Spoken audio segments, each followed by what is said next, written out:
ኮላብሬሽን በፈጠራ ሂደት ላይ በጣም ጠቃሚው ነገር ሲሆን አሁን ደግሞ በዩቲዩብ መጥቷል። ኮላብሬሽን ከአንድ በላይ በመሆን በአንድ ቪዲዮ በመስራት ሂደት ላይ መሳተፍና ቪዲዮ ማዘጋጀት ነው። ይህ ማለት ፈጠራው በብዙ አካላት ወይም የዩቲዩብ ቻናሎች ትብብር ተሰርቷል እንደማለት ነው። በዩቲዩብ ክልሎች ይዘት ፈጣሪዎች ጋር እንዴት እንደምሰራ የጋራ ስራ ወይም ኮላብሬሽን ነገሩን አቅሎታል። ክልሎች ጋር በመተባበር ቻናላችን እንድናሳድግ ይረዳናል። በአንድ ቪዲዮ ላይ ከኛ ጋር እስከ 5 የሚደርሱ ቻናሎች ማከል እንችላለን። ይህ የእያንዳንዱን ቻናል ስም እና የሰብስክራይብ በተን ያካትታል። ቪዲዮ ውስጥ በተዘረዘሩ የጋራ ፈጣሪዎች ለተመልካቾች ሁሉ የሰብስክራይብ በተን ይታያል። በቀላሉ ሰብስክራይብ እንዲያደርጉ ሊያግዝና ቻናላችን እንዲያድግ ይረዳል።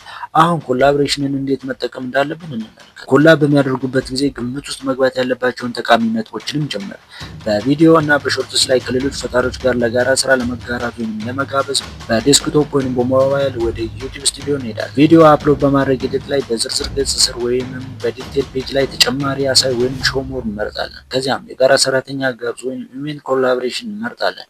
ማዕከል የፈለግነውን ቻናል እንፈልጋለን። ቻናሉ ካገኘን በኋላ ለቻናሉ የትንታኔ ውጤቶችን የማየት ፍቃድ መስጠት ወይም መከልከል እንችላለን።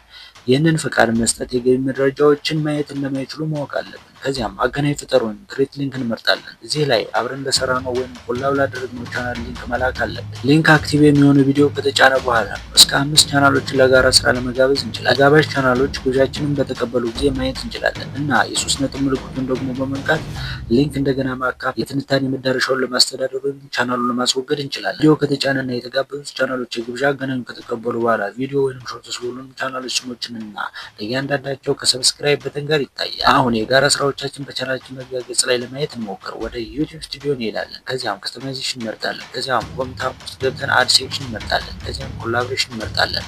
አሁን የጋራ ስራዎቻችን በቻናላችን መግቢያ ገጽ ላይ ይታያሉ።